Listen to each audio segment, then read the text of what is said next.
Palestine, Gaza, Rafat নির্যাতিত মজলুম নারী, শিশু, মুসলমানদের জন্য আমরা তেমন কিছু করতে না পারার বেদনা নিয়ে ভিন্ন ধর্মের ইসরায়েলের বিরুদ্ধে প্রতিবাদ জানাতে আজকে লং মার্চ ফর গাজায় আমরা শরীক হতে পেরেছি।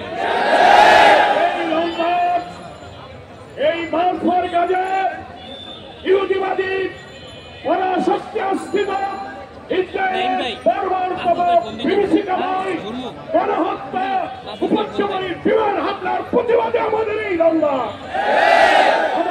Long March. মানবতার ক্রন্দনে আকাশ বাতাস ভারী হচ্ছে।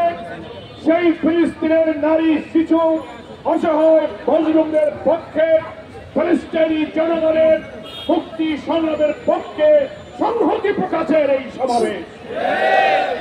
আপনারা শুনেছেন আজকে আমাদের এই মার্চ ফর গাজা সফল করার জন্য বাংলাদেশের বরেণ্য আলেমে দ্বীন, ইসলামিক স্কলার, বিশিষ্ট বুদ্ধিজীবীরা, দেশের সকল শ্রেণী পেশার ইসলাম বিরোধী মুসলিম নেতৃত্বদানকারীরা এই মার্চ ফর গাজাকে সফল করার উদাত্ত আহ্বান জানিয়েছেন।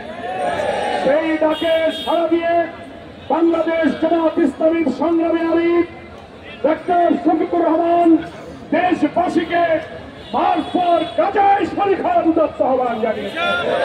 আমরা সেই ডাকে সাড়া দিয়ে রাজপথে নেমেছি। আজকে আমরা যে খবর পাচ্ছি, বাংলাদেশে ঢাকার বাইরে থেকে লক্ষ লক্ষ জনতা ঢাকার দিকে আসতে শুরু করেছে। ঐতিহাসিক স্তরের উত্থান আজকে লোকে লোকারণ্য হবে। প্যালেস্টাইনি ভাইদের সংহতি, ইসরায়েলের ভিন্ন আক্রমণের প্রতিবাদে স্লোগানে স্লোগানে ফ্রি প্যালেস্টাইন, ফ্রি গাজা স্লোগানে আজ স্বরাজ উদ্যান মুখরিত হবে। প্রিয় ভাইরা আমার, আমরা আজকে বক্তব্য দীর্ঘ বিষয় নয়, সুশৃঙ্খল ভাবে আমরা মার্চ ফর গাজায় যোগদান করেছি। আমরা সময়ের আগেই স্বরাজ্য উদ্যানে আমরা পৌঁছাতে চাই। আমরা ঘৃণা জানাতে চাই পরাশক্তি, আধিপত্যবাদী, সাম্রাজ্যবাদী, মার্কিন সাম্রাজ্যবাদের ছত্রছায়ায় জাতিসংঘের সমস্ত বিধানকে উপেক্ষা করে ইহুদি চক্রকে, একটি উৎপাস্ত ইহুদিদেরকে এমন এক পবিত্র জনপদে চলার জায়গা দিয়ে মুসলমানদের কলিজার উপরে আঘাত করেছে। পবিত্র কোরআনের ওই ফিলিস্তিন, ওই গাজা, জেরুজালেমকে পবিত্র ভূমি বলে আল্লাহ তাআলা আখ্যায়িত করেছেন। সেই পবিত্র ভূমিতে মুসলমানদের প্রথম কেবলা অবস্থিত।